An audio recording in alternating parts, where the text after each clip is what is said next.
I was basically a entrepreneur that didn't know it yet, because I never did well in jobs, and I always felt like, locked in, and I wanted to do my own thing, and I just didn't realize this was an entrepreneurial spirit. I just wanted to be a rock star, is what I thought I wanted to be.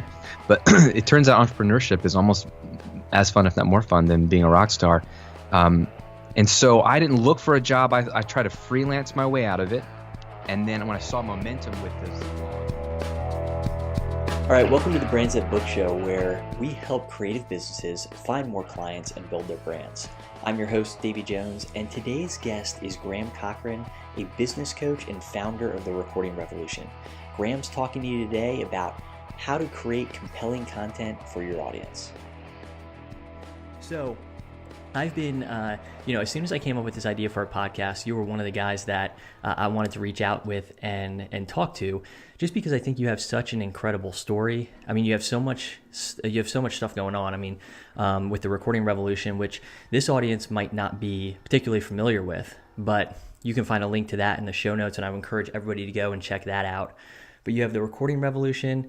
You're a great musician. You have music on iTunes. You have just started a new business coaching venture where, I'm sure taking everything that you've learned over the last couple of years and sharing that with others. Your wife is an incredible entrepreneur as well. I mean, she pretty much started, I think, what we would call this styled stock photography industry. Yeah. And so I imagine that just life together is sort of like one big mastermind group. Yeah, yeah, exactly. 24/7. And in the, like, with all of that, and I think you both do this really well, but even with this newest venture you started, and that'll be in the show notes as well, grahamcochrane.com, you publish content so consistently, so well, I just think it's so well done. And I think that content's just one of the most important things when it comes to businesses. So with all that said, I'm really excited for this interview. And if you could just give us some background, about the Recording Revolution and how you got started in this whole, entrepreneurship journey. Yeah, no, I appreciate it. I definitely got into it accidentally. I mean, I wasn't the entrepreneur that was trying to start a business. I lost a job and started a business out of necessity because I couldn't get another job because it was in the middle of the recession. So this is back in 2008, right? Yeah, 2009 was when I actually started the Recording Revolution. To be fair, I was always freelance recording and mixing bands, but it was always like side income. So in college and out of college for about 3 or 4 years, it'd be like 2 nights a week I'd have bands over at our little apartment. And then Saturdays I'd record and mix bands before Shay and I had kids. And it was just kind of fun. There was a lot of people in our town. So I was always freelancing, like servicing clients in that realm. But I never wanted to go full time with that. I tried that once years ago, but I couldn't handle the lack of stability of income, to be honest with you. So I was like, I'll just go get a day job. So that was my only experience with business, was freelancing on the side. And then in the recession, when I lost a job, we just moved to Florida to help a bunch of friends of ours start a church down here. And I got a new job and then lost that job because the company folded. And I was like, what am I going to do? So I was trying to ramp up freelancing. And so this is where the Recording Revolution was birthed. It's like a blog and it's a YouTube channel where I teach people how to record and mix music. But I started a blog just as a way to get more clients. I thought, you know what? If I put content out there, if I don't put anything out there, no one's going to know I exist. So if I put something out there, I have a better chance of somebody finding me, and maybe they'll like the music I'm working on with my current clients, and they'll reach out to me and hire me. And that was the thought. And it did that, but it also became its own beast in and of itself, where more people were like, hey, can you make more content on how to do this or record vocals or guitars? They kept asking me all these more specific questions, and I sort of, in between clients, since I had no day job, in between gigs, I would shoot some videos, write some articles, email out, get on Twitter and share some stuff. And this whole thing just blew up. It became very exciting. People wanted more, and I figured out ways to monetize the content side of things. And that's just become a whole new beast of a business that's been really fun to learn and to grow. So from start to not end, because Recording Revolution is still exists and is still doing well today. But from start to realizing, oh, wow, this is, this is a full-time, this is now my full-time job. About how long was that process? 2 years. Okay, 2 years. Yeah, and it was a painful 2 years. I mean, we were on food stamps for 18 months. Shay was trying to take weddings. I was trying to record bands, but we weren't bringing in nearly enough income. We burned through all our savings, and so I'm just creating content, trying to find a way to monetize it. And I started to make a little bit of money, but it took 18 months to 2 years to finally the revenue to hit that point where it was replacing what my previous day job was making.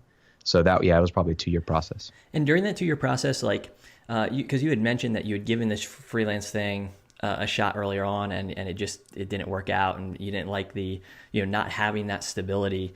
So at what point did you learn, like, or did it become, okay, I'm really trying to build this and do this? And like, were you looking for another job during that time? No, that's the funny thing. I wasn't. I didn't want another job. I hated having a job. I was basically a entrepreneur that didn't know it yet, because I never did well in jobs, and I always felt like, locked in, and I wanted to do my own thing, and I just didn't realize this was an entrepreneurial spirit. I just wanted to be a rock star, is what I thought I wanted to be. But it turns out entrepreneurship is almost as fun, if not more fun, than being a rock star. And so I didn't look for a job. I tried to freelance my way out of it. And then when I saw momentum with this blog and with the YouTube videos, I thought, man, I know there are people out there that make money blogging. This was 2009, 2010, and that was out there that people could make a living blogging. I just didn't know how. And so I was like, this is probably my only shot to try to figure this out. And if nothing works in at least a year or two, I'll just go get a job. So I tried to figure it out. I wasn't actively looking for a job. So I was actively freelancing and actively trying to build this brand, a Recording Revolution, to see if I could make it something more than a $500 a month thing. And could I replace my income with that thing? And that was like my driving goal. Yeah, and what's interesting is that, it didn't happen overnight. And I'm sure, in the midst of that, definitely, it probably felt slow going, I would assume, yes, at times. And I mean, being on food stamps and this really being, at the time, maybe your only source of income, for people out there listening, thinking that things are just going to happen like that. I think when we see people like you who are really successful, we see you from, success on, and forget like, oh, wow, they really hustled and grinded for years to get to that point. Unfortunately, now there's people like you who are willing to share your expertise. So maybe it's not quite the hustle, it had to be for you, for the rest of us. But that's fascinating. And, as far as content goes, I think one thing that people worry about when they're creating content is giving away too much. As you were creating content for the Recording Revolution, did that cross your mind? Like, oh man, they're asking a lot of me right now. Like, where did you draw that line of, oh, I can't give away this for free? I think it's a common question. When it's too much. And you know what? I tell people that you're thinking backwards. I think if you're afraid of giving too much, you're not going to win. I think you got to do the opposite. You got to give so much that you're really feeling like you're a crazy person. Because content is it's like free marketing. It's your walking advertisement. It's free in the sense it doesn't cost you money. It costs you time and effort, but it will pay dividends. So, for example, it's worth making in my case, making an incredible video and spending hours to do it once, that 5 years later, I will still be getting leads from and revenue from, because I made something amazing that's going out in the world and helping people. So I had people from day one telling me I was giving too much content away for free. I remember 1 month I did a series. I did 5-minute videos on this topic for every day for the month. So it was 31 videos. It was like 2.5 hours of training. And I had people literally just bundled that as a course and sold it instead of giving it all away on YouTube. And to me is the opposite. I'm able to sell courses because I give so much content away. That's how I've grown so fast and so big, is the sheer amount and quality of free stuff that I give away. Otherwise, if I don't give it away, no one will have heard of me. If that makes sense. Yeah, and I feel like they don't experience that value, you're offering so much value and these, light bulb moments for people. And they've got to wonder, okay, well, this is the free stuff. So what does the, paid stuff look like? Absolutely. Absolutely. There's something I call the value circle, right? And it's like a simple circle, but this is like the secret sauce of my business. It's like the foundation of the way I think about business, because it's so simple. It's if you have a circle, the very top of the circle is your free offering. You have to give first, no matter what business you're in, whether you sell products like me or services like me. I do both, but you have to give them a taste of who you are. So if it's a piece of content, that's a free offering. It could be a blog post, it could be a podcast, it could be videos, it could be social media posts. Maybe you're very active on social media. You're always teaching and giving and helping for free first.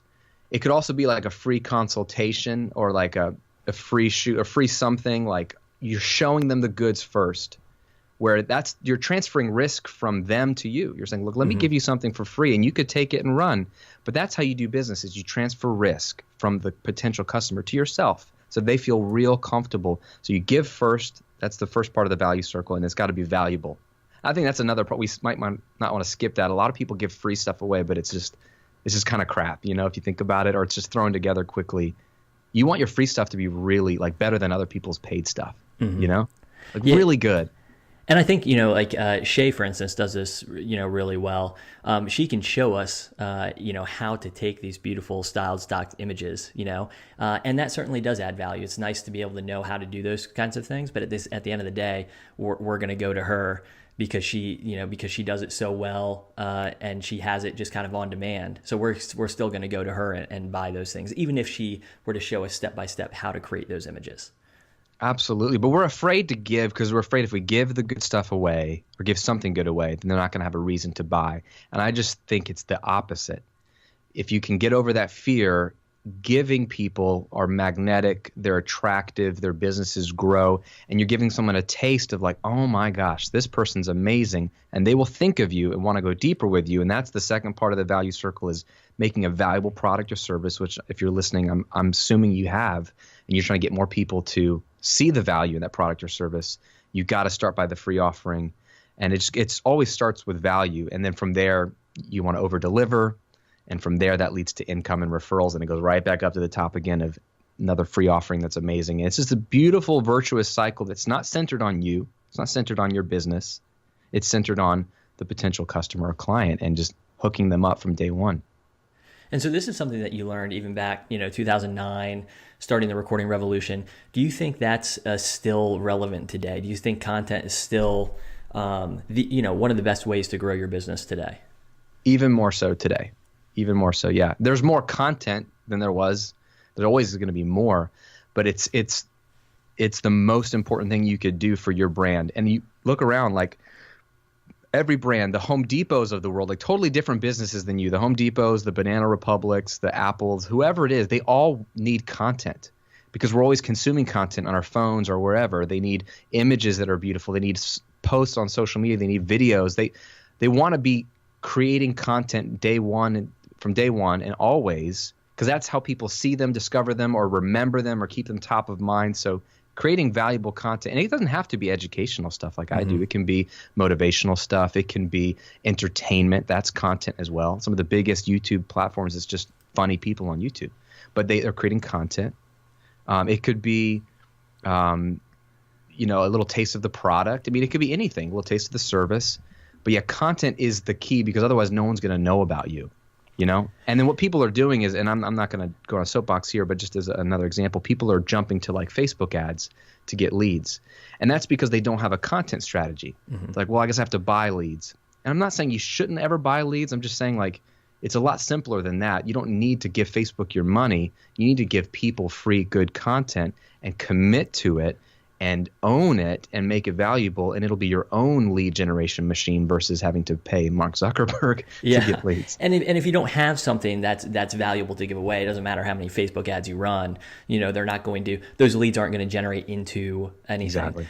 But one thing that you mentioned that I thought was interesting, and maybe something that we should pause and talk about, is what we think content is. Because I think people often think, oh, content, he means blogging. And I hate blogging, or blogging's hard because so many people now have blogs. Would you say like what do you think is like the most valuable kinds of content that people can be putting out there today? Does it have to be blogging? No, it doesn't have to be blogging. I would say do what you like to do. So, because they're all successful, they're all winning right now. Blogging is, people say blogging is dead. It's not dead.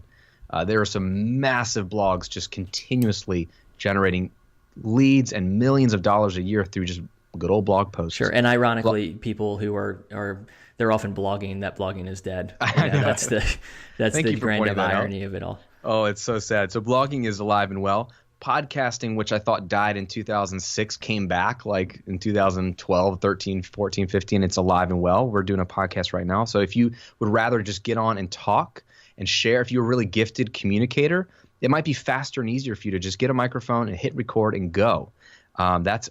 People love podcasting because they're commuting to work and they can just listen to it and consume it.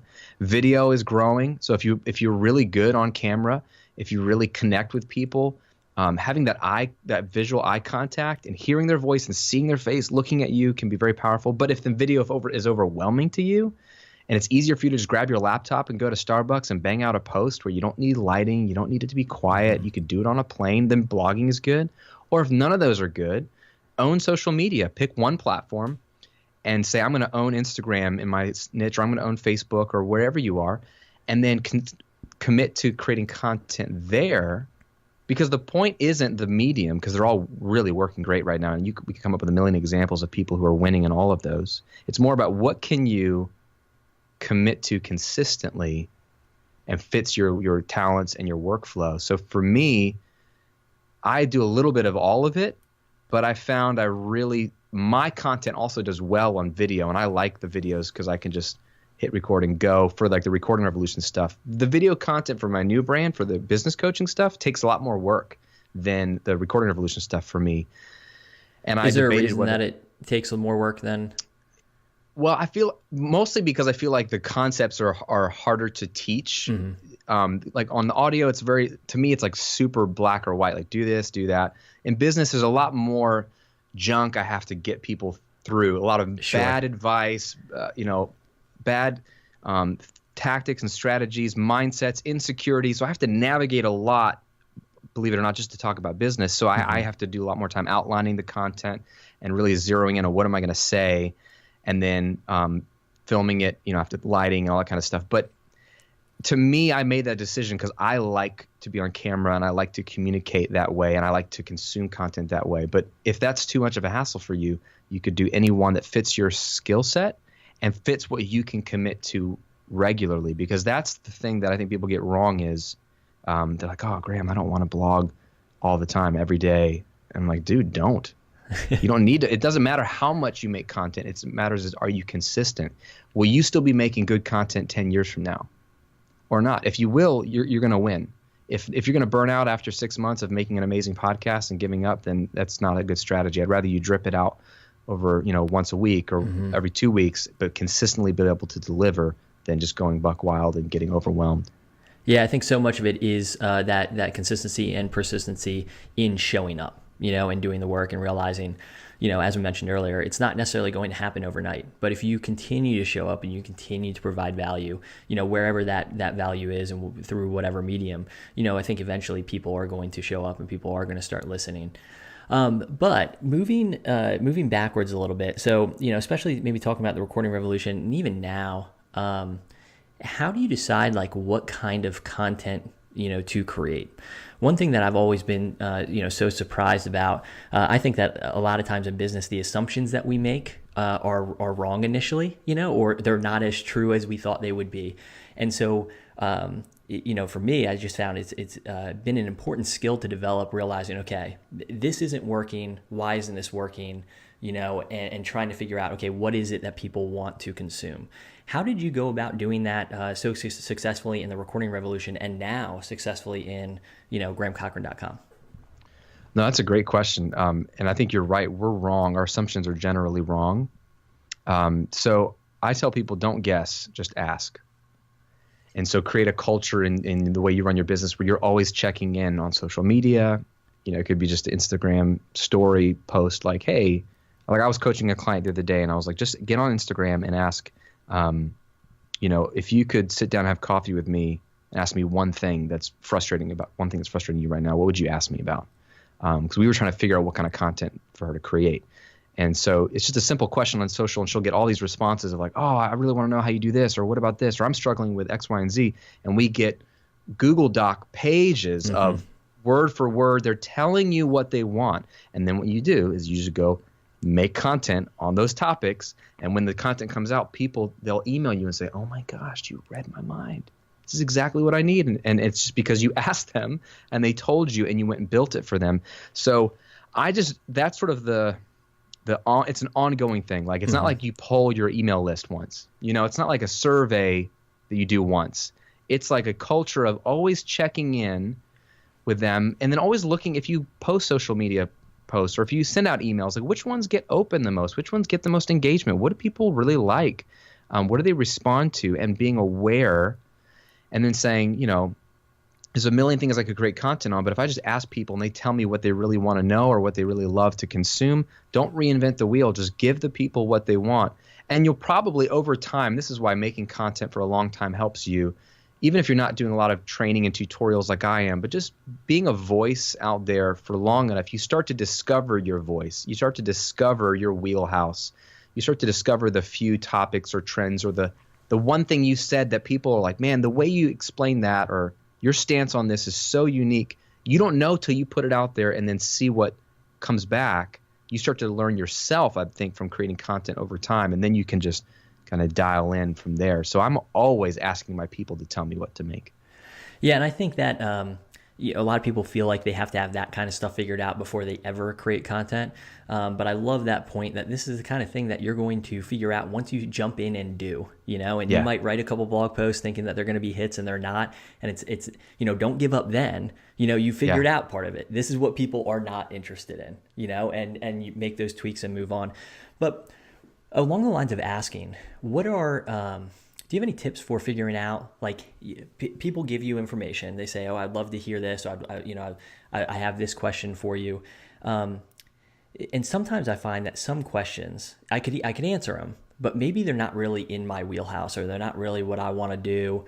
How do we figure out within the answers that we get back where we should focus? Does that make sense? Yeah, I mean, if you like polled your audience informally to get a feel for what they want right now, service-wise, what they need help with. If you want to spot trends, right? Because everyone's going to have a million different things that they want from you. Just like if Apple asked their customers or followers what products they should build, you're going to get people asking for random stuff, like build a drone, build sure. Whatever. They're not going to build everything everyone asks for, but they're going to look for trends. Like, wow, it seems like over half the people really seem to want, a new type of phone, or like for a while it was like they want a bigger phone. They want two choices of phone. Like, whenever they see the trends, they're like, we should probably pay attention to the vast majority of people asking about this thing. So you want to look for trends, but if you see something that's not in your wheelhouse, I would ignore it unless it's the dominating trend. If everyone's asking you for something, you have to pay attention to it. And then if it's not in your wheelhouse, you have to find a way to address it in the sense of like, am I going to just not cover this or address this? Or can I partner with someone who can strategically address this and we can have a cool partnership? For example, for me, I don't teach my audience in the recording space how to develop themselves as an artist or a band, like how to get signed on a record deal or how to get more shows booked or how to get more fans streaming your music. That's not really the area of music I focus on, but I get those questions a lot. Because I'm teaching people how to record their songs, and now they really want to grow their fan base, and they're like, what do I do next? And everyone wants that information, but that's not my wheelhouse. So I've partnered with, it's a guy named Rick Barker. He's Taylor Swift's original manager. Oh, wow. And when she like rocketed to stardom, and he teaches this stuff now. He's a really, really smart guy. And we've partnered strategically where he doesn't teach recording stuff to his audience, and I don't teach promoting your band to my audience. And so we collaborate when it's relevant, and he's created some content for my audience. That's, why don't you just learn from this guy? He got Taylor Swift to the top, learn from him. And then he promotes my stuff to his audience, and it's a good partnership. So that might be a good way to go if it's what everybody wants and it's not in your wheelhouse. But here's the good news. If you're creating content, create content that you love, as long as it's what other people want. Don't just make what you love and then hope it sticks. You have to know if it's something people want. But if you get a list of, and half the people want something and you really like to talk about that, then you found a winner. Give them that kind of content, because you're going to be creative and innovative. And that's probably going to attract more like-minded people. And you don't need to be for everyone. You just need to be for the people that really like you and like what you like. But it does start with them first, not with you. You don't want to just blog about what you care about. You want to blog about what's going to serve people, or podcast or post on social or whatever. Yeah, and so there's some intersection there between the things that you're passionate about and the things that other people are passionate about. And again, I think it's just so important to, as you said, to show up consistently there, because it's going to take some time, sometimes to figure that kind of stuff out. And I don't think you need a huge audience in the beginning, to grow into a huge audience. If you serve those people well who are showing up on your blog or your channels, I think that can lead to that. That leads to great word of mouth and people saying, "Oh, who knows about this topic? You should go here." They provide some great stuff on their website or their vlog, or whatever it might be. Hey friends, we're going to take a quick 60-second break so I can introduce you to one of my favorite companies and the sponsor of this episode, Showit. Showit is a drag and drop website building platform created especially for photographers and creative entrepreneurs. It's used by some of the biggest names in the creative industry, from Amy and Jordan Demos to Caitlin James, and it's what we built our website on too. What's awesome about Showit is that it's both powerful and easy to use. The intuitively designed website builder makes it easy to change colors, fonts, images, and objects. Finally, a website you can update on your own without having to hire a designer for every tiny change. It's Google friendly, and you can design the desktop and mobile versions of your website side by side to ensure your website looks great on any device. And you can even integrate a WordPress blog with your Showit website, making it that much more powerful. And guess what? They have tons of free and premium professionally designed website templates to help you get started. But what makes Showit such a special company is their customer support. They're super responsive and are there to help every step of the way. You can even save 10% on an annual subscription by using the code BTB show. For more information, check out the show notes. And now back to our episode. So, do you have any tips? Because I feel like you're publishing videos all the time, and maybe that's because you're on Facebook Live. I see on Instagram Live, and then you have videos that come out on your blog, and then generally corresponding with the video on your blog, you have a written blog post around it. Do you have any tips for generating content so consistently, and it seems like efficiently as well? Yeah, I mean, part of it's an illusion, right? So part of it is the illusion of always creating content. And so I've experimented with that for years. I used to post 3 times a week for the first 4 years. And then I dropped that down to 2 times a week to see if it made any difference. Did traffic fall off? Did people care? Nobody cared or noticed. Mm-hmm. So I was like, great, that saved me some time. And then I dropped down to 1 post a week a few months ago for Recording Revolution. Same thing, to see if anybody cared. Does traffic really dip? Not really much. So it's sort of that 80-20 rule of like, I'm not really losing much, but I'm saving so much more time. So I have found that for me, 1 time a week is a really great rhythm, because it feels like every week Graham's publishing something, because that's literally what I'm doing. It's basically which is once a week. Sure. But it's only 1 piece of content. So like with the new brand, Graham Cochrane stuff, I want to teach people everything I know about business for the last almost 9 years. But I said I can't make videos all day long. I already have a business that I run called the Recording Revolution. So this is like my passion project of like, I want to make time for this. It's important, but it can't take up all my time. So how can it be efficient? I'm like, well, weekly will be great. So it's really simple. You outline 50 topics. You just go to Starbucks one day, you drink a lot of espresso, and you're like, what's 50 things I could talk about? And there's a year's worth of content, basically, if you're going to do 1 thing a week.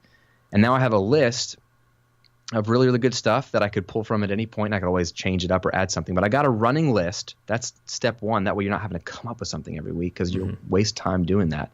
And you're not always in a creative mode to be able to come up with something. So I have to get out of my office, come up with brainstorming ideas, and then I'll make them later.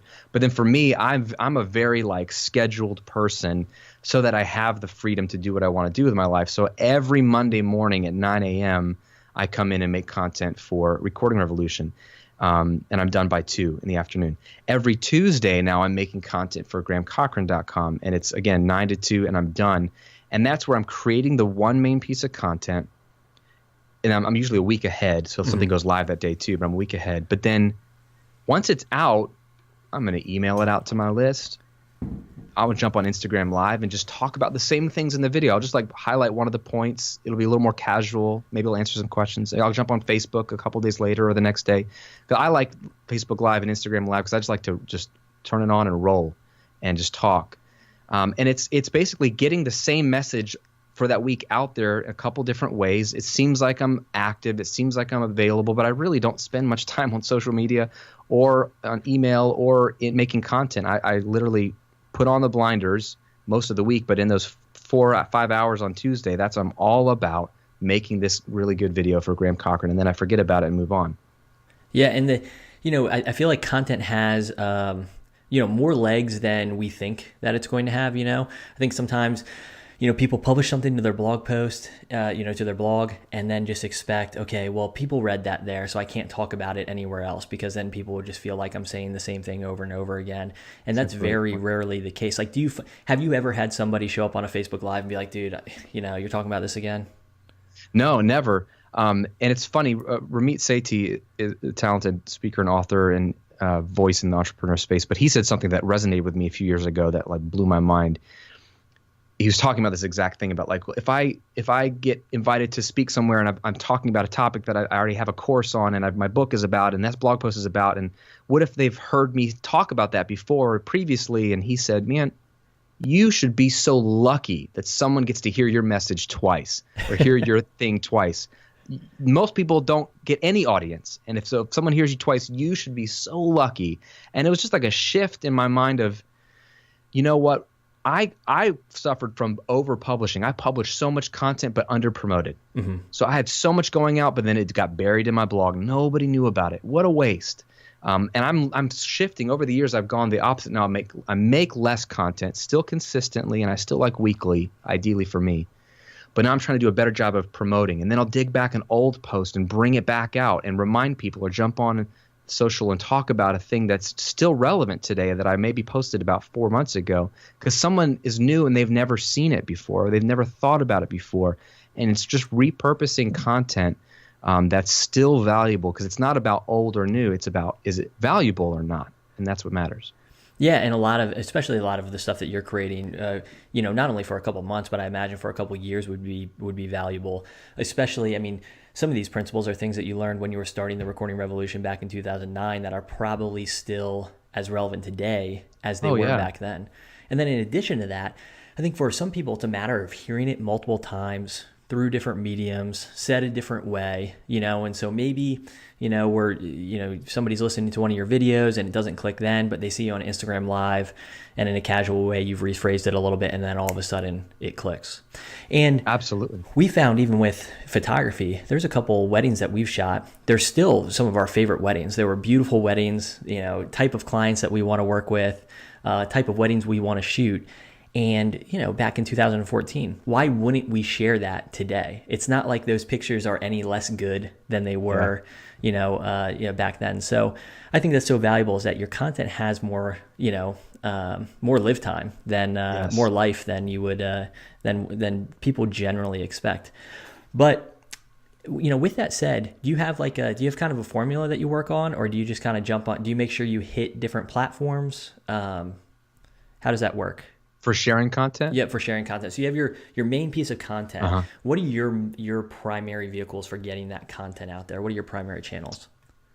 Yeah, so for the recording revolution, historically, it's been the content goes up in 2 places. It goes up in YouTube because a lot of it's video based, and then I embed that obviously in the blog.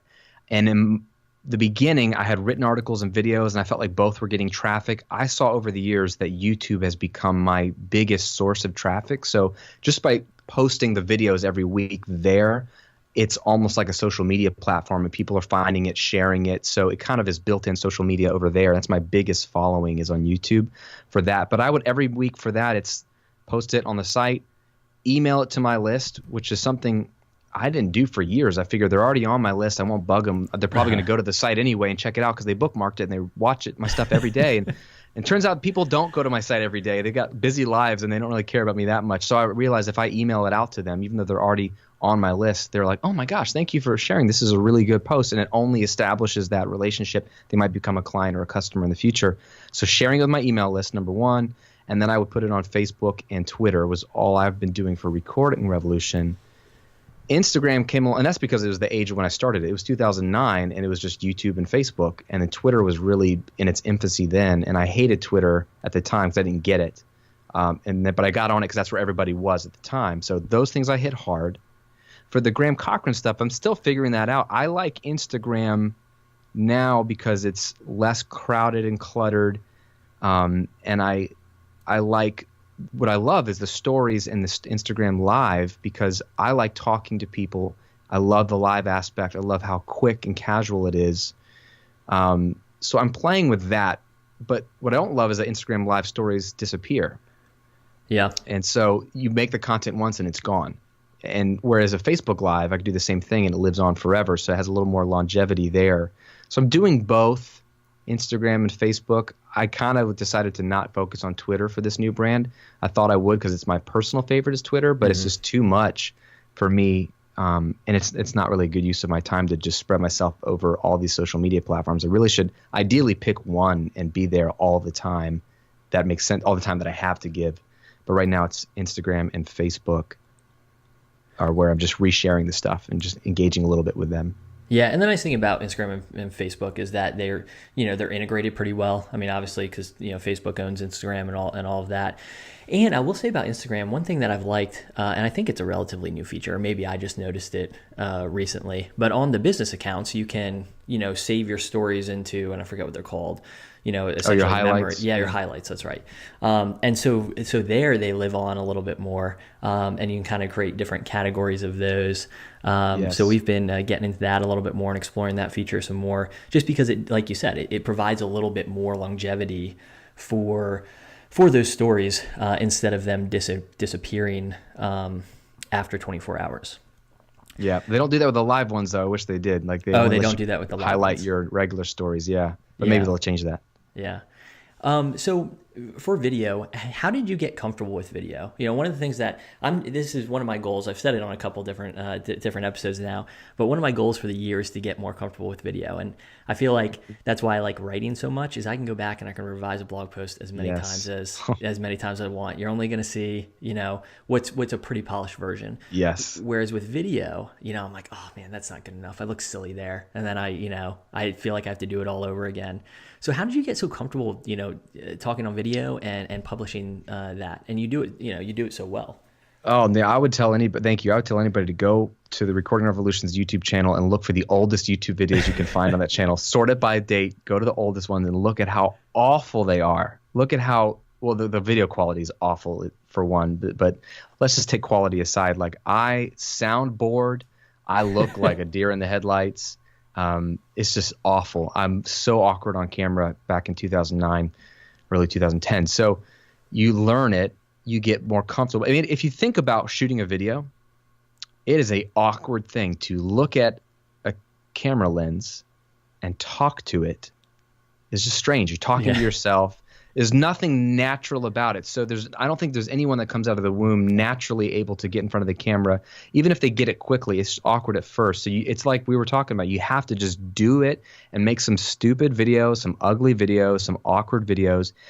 But if you're in it to win it for the long term, then you're going to get past the awkward phase. Mm-hmm. If you're not in it to win it for the long term, then you're going to be identified as awkward because you're going to stay awkward and then close up shop. So you never get past awkward. So you got to have a long term mentality. You got to commit to regularly doing it, and you'll get better, and you'll learn pacing. You'll learn how to interact with people. You'll learn simple things like don't talk to the collective you, talk to the singular you, and the one person who's listening or watching has more impact. You learn some of those things just by like, that does make more sense if I make it zeroed in, and you develop your personality on camera because everyone's different. So that's the other thing too, is you might watch someone who's great on camera and they're really funny and they're really witty and they're really bubbly.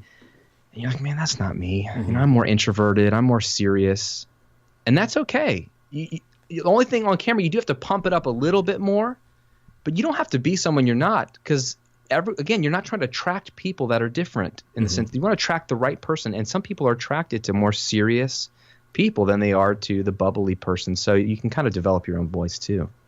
And I do feel like there's more out there now to practice and play around. I mean, even the Instagram stories, that's a place that I'm trying to show up a little bit more, because like you said, it does disappear after 24 hours. So you get on there, you do your thing, you get great practice, you're getting in front of people, but at the same time, it fades away. And then you got a brand new slate the next day. That's a great point. So there is, and technology, it's just easier, I think, to make video than it was, even 5 years ago. You have, absolutely. You can make it with your phone and you can still have a quality video. Absolutely. So one of the big things that I want to talk to you about is transitioning from creating this content that people are consuming for free to getting paid, whether it's somebody booking your service or buying your product or whatever it looks like. Do you have any tips, for getting people to start buying from you? Yeah, I mean, it depends on what you sell in a lot of ways, because the method will be a little different. But one thing I think that's consistent for all people, product or service or whatever you offer, is don't underestimate the power of your email list. I think that email gets underplayed in this age of social media of like, oh, you got to have a big Instagram following to grow your business. There's a big email list. Because Instagram is just like Facebook, same company, right? They can change the algorithms, and they do, and they did again this year. So your post will show up in fewer and fewer people's feeds if Zuckerberg and company decide that's what they want to do.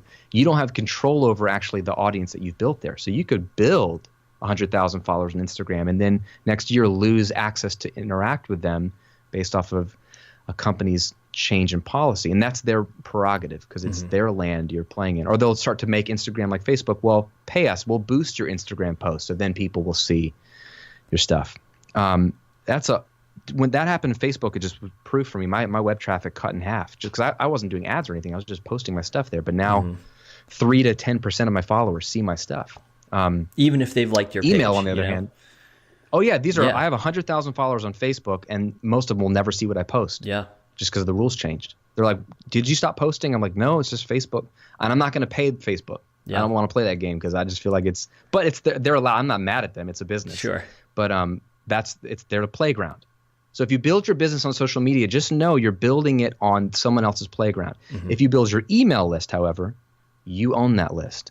It's your playground. You can email them directly in their inbox whenever you want, even if Facebook closes its doors, even if no one's on Instagram in 10 years and they're all moved to something else. Like, email has been here the longest and continues to be used and is the most effective way to reach out to people. So the mistake a lot of business owners make is they focus on a social media following without focusing on building their email list, when that's where your clients are going to come from. It's not that you don't want to do social media. It's helpful in branding and being top of mind, but use social media only as a means, I think, to get people on your email list, because that's where you can then, the moment you got a discount on your service, or you're doing new types of, doing fall mini sessions, or you've got whatever you want to promote, you can quick email, hey, just letting everybody know we're doing this fall. We've got these many openings for weddings. Instantly, you can show up in thousands of people's inbox, and they're like, oh yeah, that's great. So I would say start by building your email list. Yeah, for sure. And I think, especially people that do something like wedding photography, where there's a shorter time that you can nurture those, Yes.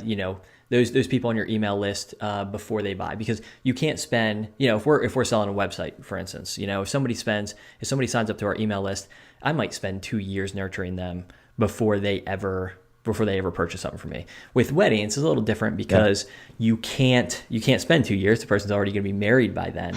But I mean, think about a contact form. I mean, really what you're trying to do is get their email, and so if you're offering somebody something that's valuable to them as they're getting ready to get married, or as they're in that process, they just got engaged, and you can get their email address, then all of a sudden you can follow up with them and say, hey, I noticed you downloaded that. Are you planning your wedding? Are you looking for a photographer? Are you looking for a planner?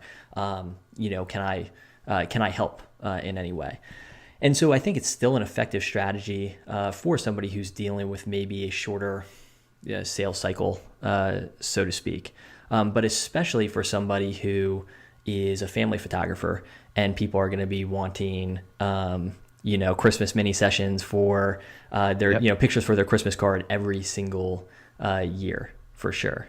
Oh yeah. I mean, I think about when I try to think about how this would work for my business, I try to think about other industries that are totally different than mine. Mm-hmm. So I'm thinking about like a realtor. Let's say I'm a realtor and I need more clients. One way to get more clients, and I've seen smart realtors do things like this, is you build a website where you start to create content on the housing market, trends, how to sell your home, buy your home, get your home ready to sell. But you have a clear, on your website, you have a clear offer, like download this free guide to learn how to sell your next home or sell your home for 20% more than the average sale price. Mm-hmm. This is something free and valuable to someone who's looking to sell their home and hire a realtor. They may not hire you, but they're going to download your guide to learn how to sell their house for 20% more. They're going to read it. If it's good, they're going to be like, dude, that guy was legit. And they can take it and technically go hire another realtor to sell their house. That's the transfer of risk you're giving first. But who do you think they're going to want to hire if they really need to pick somebody? Some other realtor that they don't really know, or someone who's already given them 5 steps to sell their house for 20% more?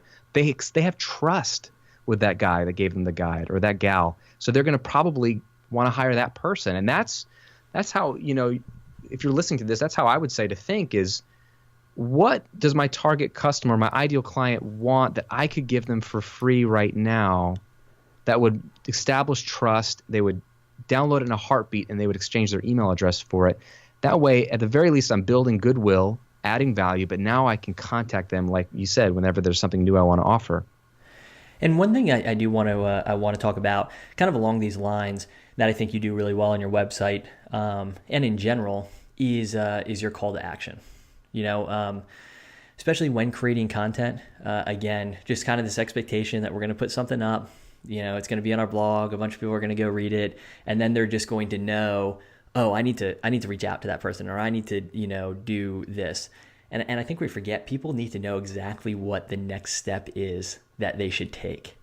So, like if you go on if we go on your website, we're going to see your free audio training. And it's going to be very clear that this is where we're being directed. Like, what are some things that you think about as you're creating a call to action for your audience? Yeah, you're absolutely right, David. You have to give them a next step. And I missed this for about 4 years. I would make content and then just end like, then that's how you record vocals. Goodbye. I didn't even ask for a comment. I just was like, I'm the teacher, and now you've learned it. Again, I'm a slow learner, but I'm getting better.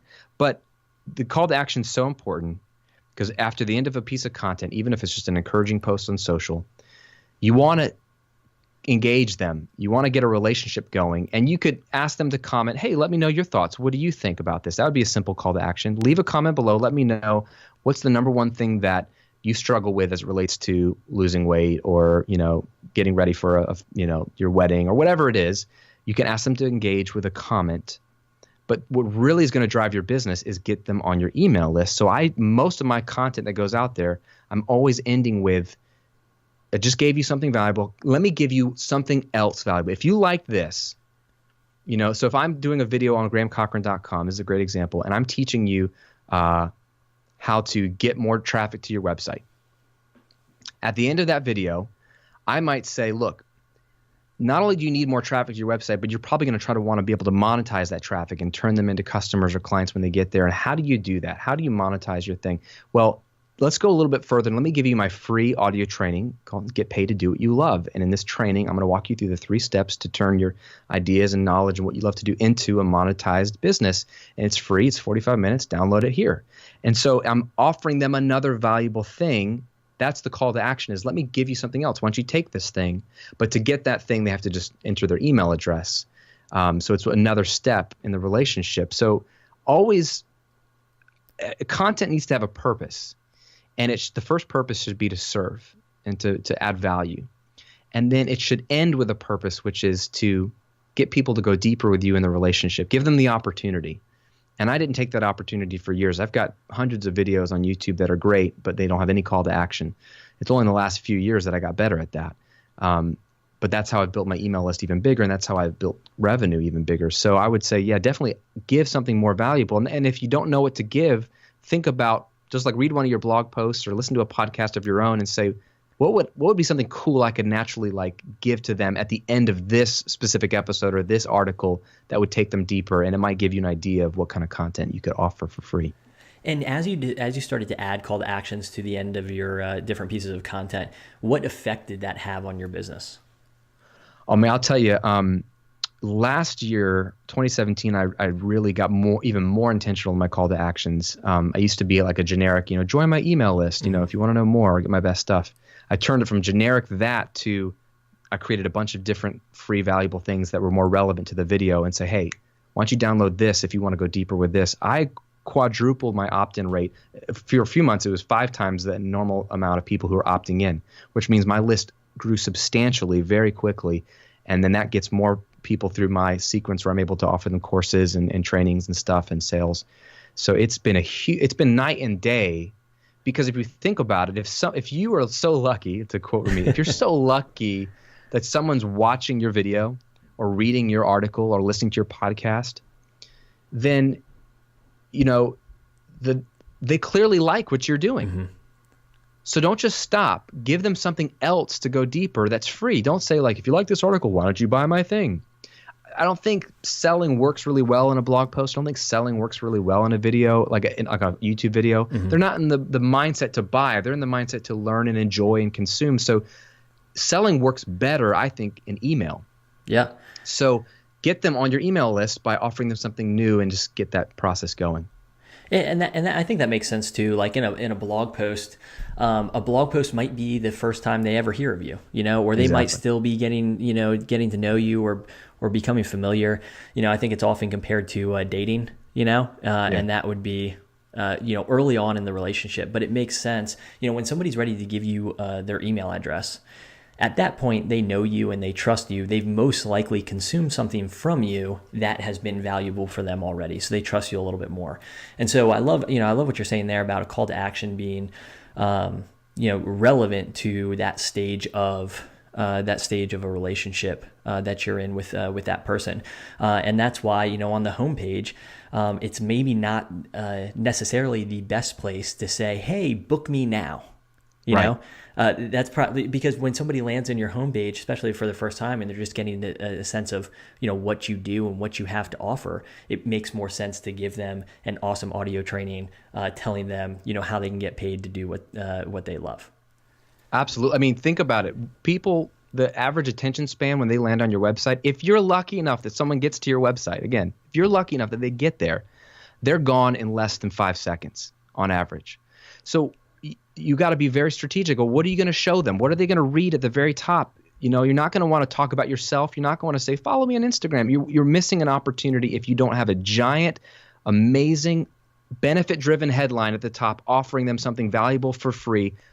Give me your email address and I'll send this guide to you, a free consultation, whatever, right away. That's your best chance. And that's what your website should exist to do, is to capture email addresses.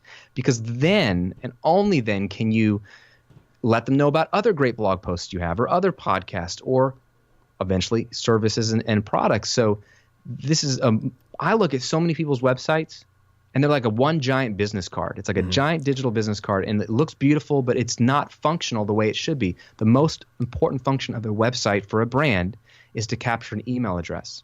And if you don't believe me, go to Home Depot, go to Banana Republic, go to any major retailer or wherever you like to buy stuff and see what little thing pops up.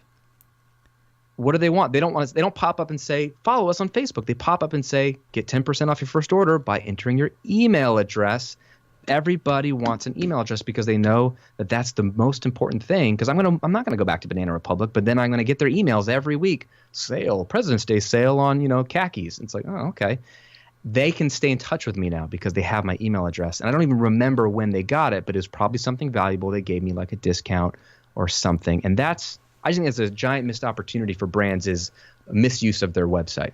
Yeah, I mean, J.Crew won't even let me leave without me giving them an email address. I'll be like, hey, yeah, you actually already have it, knowing that they're just going to, and they'll be like, no, give it to us anyway, as if they need to like put that in for the cash register to work, you know? Yeah, they might, because a corporate might want that. Yeah. Yeah, I'm sure, you know, and they push it. And so, you know, like you said, I think if you just look around, there's a reason why all these companies are collecting your email address. And before that, they were collecting your physical address. Yes. Because direct mail, believe it or not, was an effective way of selling things to people. And now that's, you know, I think the next step of that was, you know, email, and that's still what we see. You know, I think that there's also people out there saying email lists are dying and stuff like that, but I don't think that's the case. Yeah, it's just like, you know, just like people blogging about blogging being dead. Yeah. All right, so it's been awesome chatting. You know, I know that people are going to listen to this and they're going to want to know, you know, more and what you have to offer on GrahamCochrane.com. Where can people learn more? Where should people connect with you? Yeah, I mean, I would say go to the site GrahamCochrane.com, and here's your call to action: download my free training. Get paid to do what you love. I think if you're brand new to business, this is going to show you the fastest way to transition or pivot from where you are. Maybe it's a job you hate, maybe it's a business that's not getting off the ground, into a thriving business. It's not going to be fast necessarily. It's not going to be easy, but it's very simple. It's 3 steps to pivot. And then if you're already in a business, it's going to sort of show you the core model. Because here's where I think people will go wrong, Davey, is there's so many tactics and strategies, and we're consuming so much information about business that we do all the things, and we don't really know what is really the most strategic thing underneath it. And the good thing is that business is very simple. And so in this training, I break down the 3 things that really drive all business, no matter what you decorate it with or make it look like. And so it might be a helpful refresher for people. And it's a simple 45-minute podcast they can download and just get cracking. Yeah, and so real quick, one thing I do want to ask you about is that I think it's really like your latest piece of content that you've been creating about what you're consuming and how much you're consuming content. I love that. It really resonated with me, partly because I'm an overconsumer, you know, of information. I love reading. I love learning for learning's sake. You know, I just like to learn new things, and to a certain extent, that's what inspires me and gets me going and whatnot. But at the same time, the downside is I have a tendency to go from like project to project, or, you know, slam things onto my to-do list because I'm just consuming so much information. Unfortunately, I have a wife who is she's much better at filtering, you know, the content that she needs now, you know, and keeping me on task on the idea, you know, on an idea and completing a project before, you know, moving on to another project. So could you talk about that a little bit, you know, just like how much content somebody consumes or should be consuming? Yeah, I mean, I'm with you. I'm a lifelong learner. If I could do nothing but whatever I want to do all day, I would want to read books all day long. And information is powerful, but there's a point at which most people are like bloated and just overstuffed with information, and they're not actually doing a lot of production. And business only happens when you do stuff. So you don't need to know much to be successful in business. There's only a few things you need to know, but you need to do a lot of the right things. Herbert Simon is this Nobel Prize winner, brilliant thinker, and he has this amazing quote that always blows my mind. He says that what information consumes is rather obvious. Information consumes attention. Hence, a wealth of information creates a poverty of attention.